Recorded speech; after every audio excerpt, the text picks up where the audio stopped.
there, I am Joanne Wilder from Q107, and I have a very special guest here today, Nick Chuong from Your Home Sold Guaranteed Realty. Nick is here because he has a big announcement, but before we get to the big announcement, Nick, and I'm going to ask you all about that because I got a ton of questions. Okay. I think it's really important that people know your backstory because you have a very interesting story on how you came to be not only a realtor in Canada, but coming to Canada in the first place. Yeah. Tell me about your story. Tell everyone about your story. Well, basically in 1980, we came to Canada. We were, it was St. Paul's. They actually sponsored us. That's a local church? In Orillia. So oh, okay. I'm actually from Orillia. Oh, right on. Right. And they sponsored us from a refugee camp from Hong Kong. Okay. And how we ended up there is because we were actually the boat people from Vietnam, right? Wow. And so they sponsored us, and we showed up here in March in Edmonton. Wow. What were you thinking? Turn around. It was not a well thought out plan. And right. basically we showed up in Canada, and honestly, I was so excited as a kid. Of course. I'd never seen snow before in my life. Wow. I thought it was the coolest thing, but just so you know, March in Edmonton yes. is not great. So my nose froze up. I've never had that feeling before. Right. And so I was actually dressed up as, they put me in a girl's snow outfit. They thought I was the girl and then my sister was the boy, so they gave her a blue one. Okay. Right, so I went out there, frozen nose, and I'll tell you right now, I was not a fan of cold. Not a fan of cold, yeah. but certainly probably excited to start this new life. I mean, although were you so young, you don't really... I actually do remember a couple things. Yeah. Like one of the things I do remember was leaving Vietnam, and everyone was cheering, right? So everyone's, yeah, freedom, right? It's great. Right. Let me tell you right now, when the ship sunk, no one was cheering anymore, right? Right. And that was my last memory of Vietnam. Wow. Yeah. So it's scary.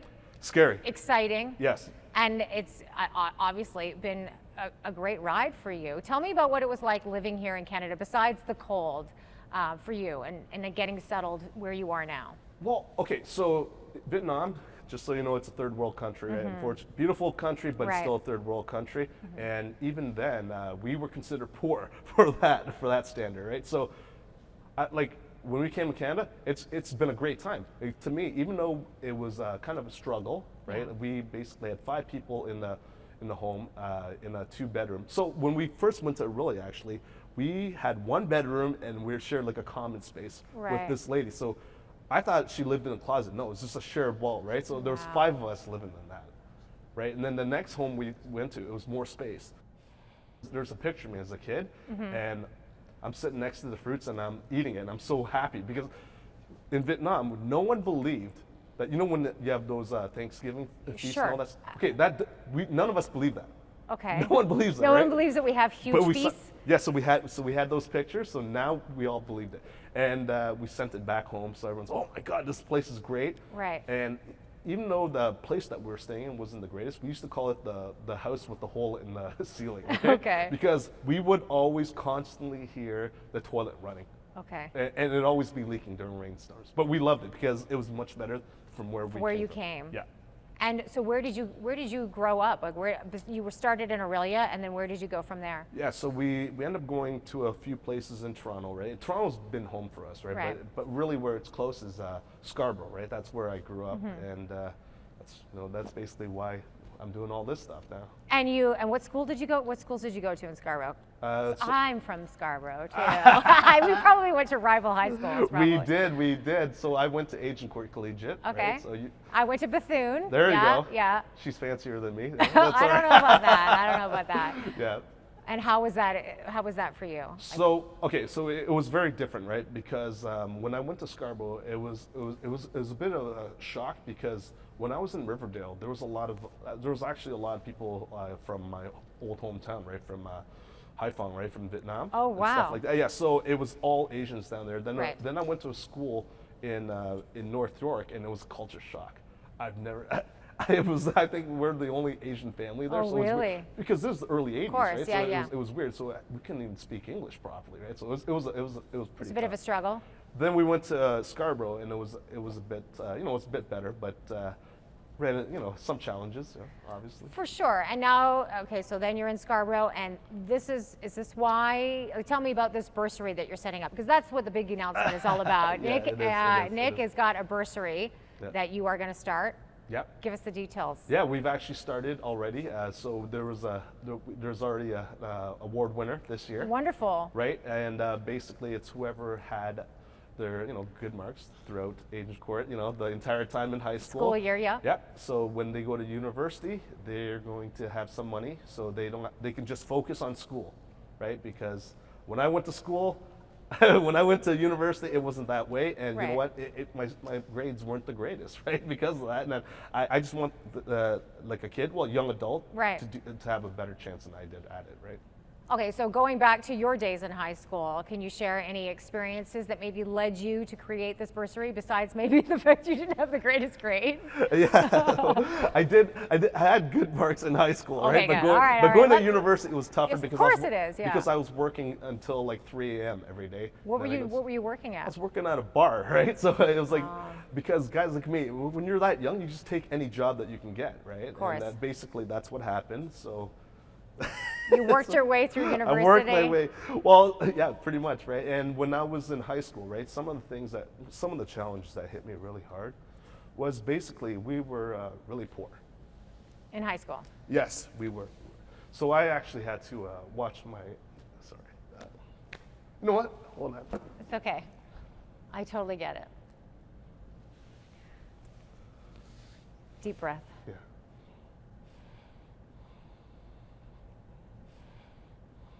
So this was your time in high school? Yeah. So how old would you have been at this time? Well, 14 to 18, right? So it was tougher.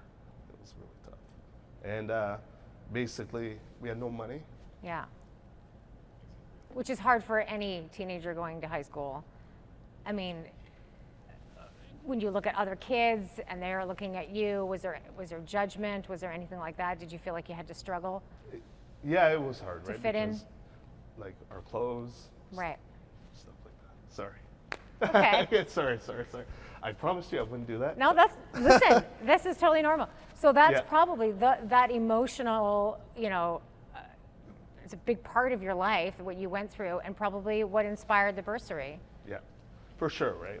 Like it was really hard, right? Because there was 5 of us. Right. At one point, there was 8 of us living in the house. So it was a zoo. Right. Right. So that's why, like, I understand how tough it is, and like to concentrate, just especially like if someone's scoring those high marks, they're probably gonna end up in sciences or business, right? Sure. Yeah. Their course load. I know engineers, right? Like if you're an engineer, you're gonna be doing like 60 hours, like homework plus, classes. So you have no time.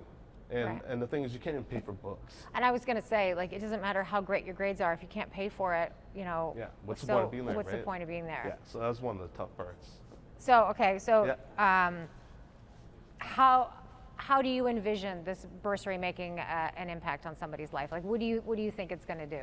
Well, I mean, the hope is that it does help someone, so like they can succeed in life, and because school's very important, right? Like as much as we want to say it's not, but it really is, especially for jobs, right? Mm-hmm. You need to get your foot in the door. That's what it takes, right? And that's what my hope is, that someone gets a better chance, right? Excellent. Yeah. And obviously marks are a big deal, but is there any other specific criteria that you're looking for in somebody, a young student? Basically, the entire time they're in high school, right? They're average, they get the marks, and you just want them to do well, focus on school. Goal driven. Through the whole experience in That's university, or right? rather in high school. Yeah, you can say it better than I could. I know exactly what you're saying. Yeah. Obviously, there's a financial side of it. Is there any other support that comes with the bursary? Well, right now there isn't. It's just the financial. But I mean, every time you plug us, right? Yeah. Honestly, it's helped us so much. And every time you do it, just so you know, we give a portion of our income to help out these kids every time. So every time you do well, you do well. We do they well do well too. Yeah, they do well, right? So you're actually helping the kids. Well, that right? leads me to the next question. If there was a benefactor or anybody who could help out with the bursary, who want to contribute to it, how could they get in touch with you? And what would you be looking from them? What would you need from them? You know what? Honestly, all the kids, they all need help, right? So if you could help, give me a call at 647-699-8000, or just go to my site at nickselzergta.com, and I'm sure there's something that we can do to help these kids, right? Because university is such a challenging time. I mean, you're basically going from becoming a kid to an adult now Absolutely. overnight, right? And you know, they need all the help they can get. They really can. Yeah, they're young adults, right? So this is so great. So you have obviously had success as a realtor. Yeah. What brought you into because you made it through university. Yeah. What brought you into to real estate? What was sort of that spark, that desire to sell homes and help people find homes and et cetera? Well, I was actually helping a friend study for the test. And I was like, oh, I swear to God, that's how it happened. I want to say there's like a great story. There isn't. Like some moment where you're like, oh, yeah, I want to be. some epiphany, right? Yeah, I know. Okay, so it was it was that, right? So I was just helping someone study. Yeah. And then my family was telling me, oh, it's a great way to make money. It's such an easy job. By the way, I still resent all of you guys, right? I still resent all of you guys that told me that, right? So basically, that's how it happened. Awesome. And you've had a lot of success since, obviously. I mean, we're trying to help you out with that, Nick. I appreciate Q107 and you especially. You've done such a great job. My team, they thank you too, because during this time when things are tougher, right? We're still, we're still at it, right? And it's because you guys have actually helped us quite a bit. And I really, from the bottom of my heart, I really appreciate it. Well, you know why I like helping Nick is because I know Nick is exactly everything that I say he is. He's a wonderful, wonderful human being. He does have people's best interests at heart. I do believe that. And I think it's great that you've had such success. You came from nothing, built this up, and now you're giving back. And you've always given back to the community, I know that, but now you've got this bursary set up, and I just think it's fantastic. So listen, again, I'm going to tell you how fantastic Nick is, but I really don't need to because you've just heard from him yourself, and you can probably see he is very genuine, and he's here to help pass on his success. So for all your real estate needs, whether you're buying or selling, you want to contribute to the bursary, whatever you'd like to find out more, you can contact Nick. Your Home Sold Guaranteed Realty, 647-699-8000, or nicksellsthegta.com. I think we could probably say that in unison by now. We know it so well. So thanks so much, Nick, for this is just so great. I'm really happy for you, and I'm really happy for the people that you're going to help out. Thanks so much for your time. For sure.